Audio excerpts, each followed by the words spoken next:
Hello, and welcome to the third installment of my vlog, which is celebrating the 6th anniversary of my blog, JanelleSchmidt.com. Thank you for joining me again as I answer my way through the questions that you wonderful readers left for me as you're part of the celebration. I really appreciate how you've helped me out.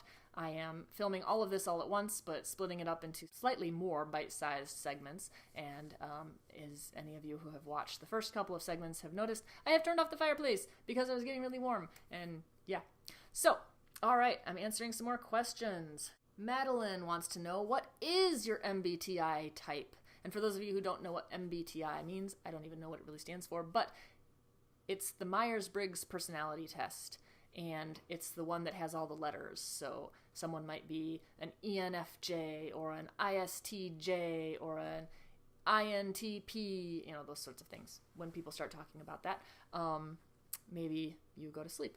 But I think it's really fun. I use it a lot as I try to figure out what my characters would do in a given situation. I might decide, let me figure out what their MBTI type is. So, what's mine? Well, that's a good question. I am an I for sure. That's introvert. That means I recharge on my own. I like being around people. I love being around people that I love, but I get worn out. And if I'm around people for too long, and so then I need some recharge alone time. So that's what an I stands for, is introvert. Now, when I took the test back in college, I got INFJ.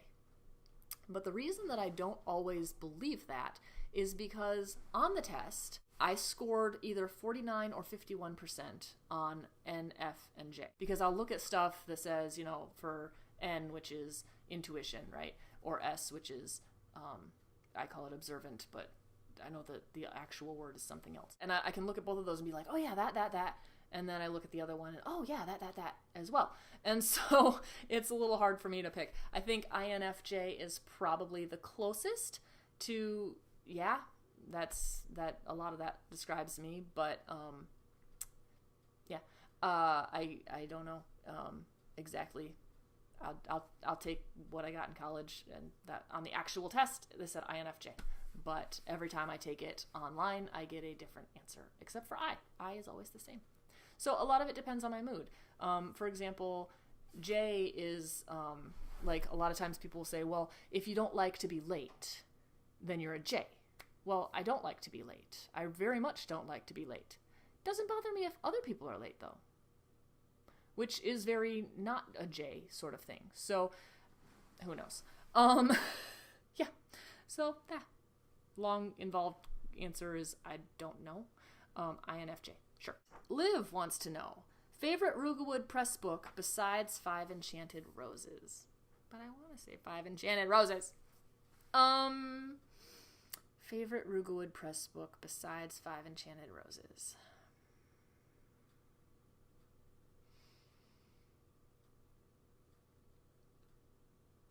I don't know. I haven't read 5 Poisoned Apples yet. I really, really liked... man, I don't know. See, in every collection, there has been one story I absolutely loved, and one story that I was kind of like, about. And all the rest were, those was really good, So, Golden Daughter, which is an analyst. I mean, it's not one of the collections, but it is a Rooglewood press book. So let's say Golden Daughter. Golden Daughter is really, really good. It's also part of the Tales of Goldstone Wood series by Anne Elizabeth Stengel, and it's probably my favorite Rooglewood press book besides 5 Enchanted Roses. That was a hard question, Liv. Tabia Shanaki asks, do you have any favorite childhood books that continue to be an inspiration today? Yes. Oh yes, definitely. Any book that I loved as a child, I pretty much still do. There are very few where I've gone back and read them and they've diminished with me getting older. I would say, the Boxcar Children aren't quite as exciting as I remember them being, but most of the others are spot on there.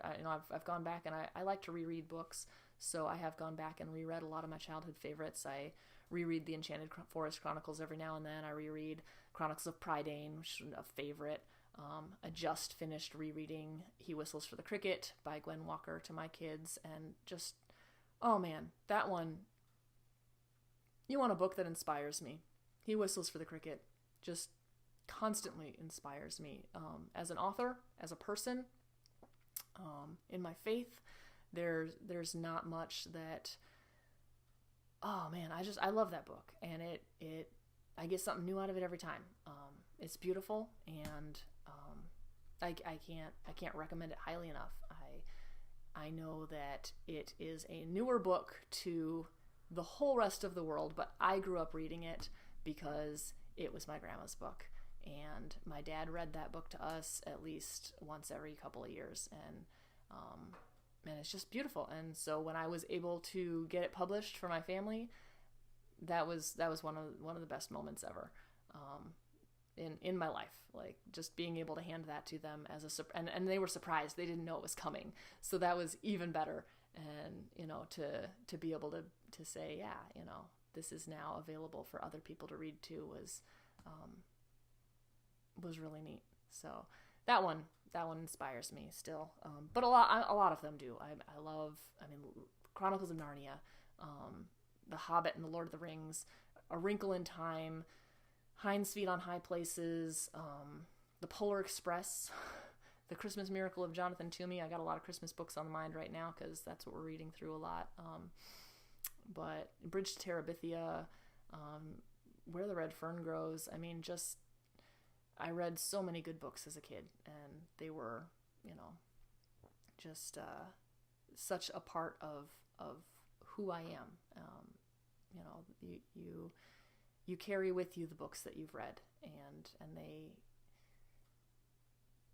they touch your life, they touch your heart, and that's why I write, to give back, a little bit.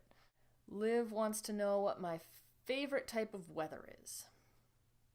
Gray and rainy and cool. Not cold. I do love cold weather.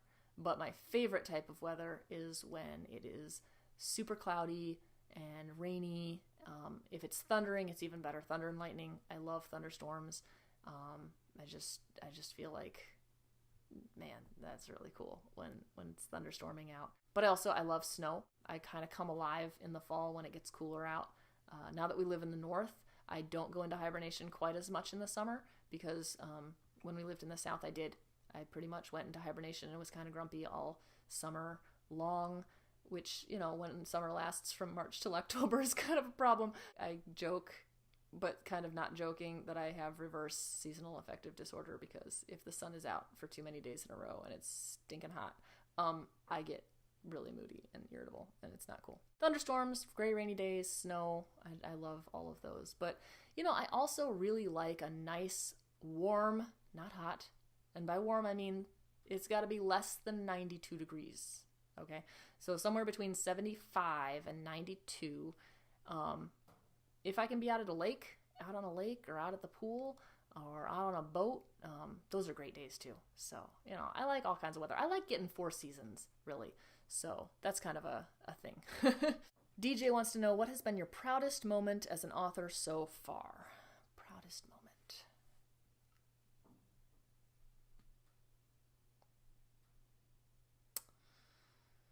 It'd be a bit of a toss-up because there was the moment when I saw my name on the list of 5 Enchanted Roses authors. And then there was the moment when I released Minstrel's Call and I had a full series published. And I don't know if I could really pick between those two moments. Madeline wants to know, which of the Marvel movies is your favorite? Ooh. Probably should have thought about that question before I answered it. Currently Doctor Strange. It changes from day to day. It kind of depends. I really love the Thor movies. All of them. We recently just watched all of the movies with Thor in them, so we watched kind of the Thor arc, and that was really fun. It was kind of fun to just focus on one character through, Avengers and then Age of Ultron, and he's not in Civil War, so we didn't watch that one again. But yeah, watching Thor's arc was really neat. I really like Thor, the first one. But yeah, watching his whole story come together was neat. I'd love to do that with the other characters. I'd love to watch, and be like, okay, now we're just going to watch all of the movies with Captain America and focus on his character. And I noticed that I've never really focused on Thor in Avengers or Age of Ultron before. And the story, like the movie, was totally different watching it, after watching Thor and then Thor the Dark World and then you watch Ragnarok after Age of Ultron, and it was neat. Like, it was, oh wow, I was focused on Thor more in the two Avengers movies than I'd ever been before. So it'd be interesting to watch like the Iron Man arc or the Captain America arc and just kind of see how that changes Avengers and Age of Ultron and Infinity War for me. So that was interesting. Liv wants to know, what is my current read? Right now I'm reading The Renegade Skyfarer. It's been good. I'm enjoying it. I'm reading it on my new Kindle Paperwhite, and that is so much nicer than reading on any other reading device that I've ever used before. So yeah, it's interesting. I'm about 30% of the way through, and it's starting to pick up the pace. I also just finished reading Finding the Magic by Jack Lewis Baylat, and that made me cry. It's such a good story, and not cry because it was sad, like cry because it was that good. It was that beautiful. That's the best kind of book, really, is when it can make me cry, not because it's sad, but just because it's so pretty. And then A Branch of Silver, A Branch of Gold is on my nightstand, and it is waiting for me. And I've been wanting to read that for so long, so I'm very much looking forward to it. DJ wants to know, what have been some of your most fun memories as an author? The Nerd and Tie convention in Eau Claire, Wisconsin was really fun. I didn't make a lot of money at it. I don't think I made any money at it, but it was really fun. It was awkward and interesting, and it was the first convention I'd ever been to at all. My books weren't really a good fit for the crowd that showed up, because I'm sitting there with my epic fantasy stuff, and most of the people who came because of the anime stuff, and it's not the same. And so they weren't really interested, but I had a lot of fun talking to the other sellers, and we played a game of Chomp on Sunday when nobody was around, and we were like, okay, we're not gonna sell. I mean, all of us were like, we're not gonna sell anything. Let's sit down and play Chomp, and it was super fun. So yeah, that was really fun. Realm Makers was amazing and exhausting and incredible, and just like, I really want to go again. I want to go again, knowing what I'm getting myself into, because I don't always do well with things when I don't know what's gonna happen. I tend to hang back, and I tend to go into my shy persona because I am shy, but around my friends, they would tell you, what, Janelle's not shy. So yeah. But when I'm out of my comfort zone, I tend to retreat. And so I think it would be really fun to go again and actually like be confident that I'm going to recognize people, because that was a big thing. I was worried that I was going to see people and I wasn't going to recognize them, and then I was going to look at their name tag and it was going to be backwards, like, flipped around so I couldn't see it. And that actually did happen to me. And Deborah, I really have to apologize, because when I first met you at Realm Makers, so Kendra had come up and she ran up and gave me a big hug, and I saw you and you'd sent me your picture, okay? So this is just like how awesome I am with names and faces. And I thought it was you, but your name tag was flipped around and I wasn't 100% sure. And I didn't want to be like, Deborah! And then have it not be you, okay? So, yeah. So I was like, hey! And you were like, Janelle! And I was like, hi! And I felt really bad about it later when I realized that it was you, and that I had, just kind of gone blank with facial recognition. So I'm really sorry. But I love you, and next time I will recognize you, because now I've actually hung out with you in person. So, yeah. I'm great with names and faces. So good. not. That was a really fun. I think another fun thing, I think probably, okay, really, really fun, most fun thing that has ever happened to me as an author, and this one is much more recent, is, so in Minstrel's Call, there is a poem, and it's supposed to be a song, and it is sung by Orion and the crew of the ship that he's on. Spoiler alert, there's a ship. It's on the cover. I asked my sister, Brittany Jean, who records music, she's a Nashville recording artist, and I called her up and I said, would you be interested in writing music to this song? And she said, and she kind of thought about it, and she looked at it, and she said, yeah, I would. Well, unbeknownst to me, she went ahead and did it, and then she went down to Nashville and she recorded it. And it is amazing. Okay, it is gorgeous. It is way beyond anything I could ever have heard in my head, because I can't make up music. I can make up words. I can write things, but that's it. That's my one talent. That and reading fast. So anyway, she recorded the song that is in Minstrel's Call, and I'm really hoping that we can put together some sort of coordinated sale or promotion or something when the CD with that song comes out, because I think that'd be really fun. Creating a song, so Gordon Lightfoot wrote a song called Minstrel of the Dawn, which inspired the character of Kieran Kane, which made Minstrel's Call, the book, necessary, which meant that I put a poem in the book that my sister has turned into a song. I mean, if that's not the coolest thing, the neatest full circle, I couldn't have written a full circle that good. But my author, he likes symmetry too. Thanks for hanging out with me as I answer my way through these questions, and I will talk to you again soon.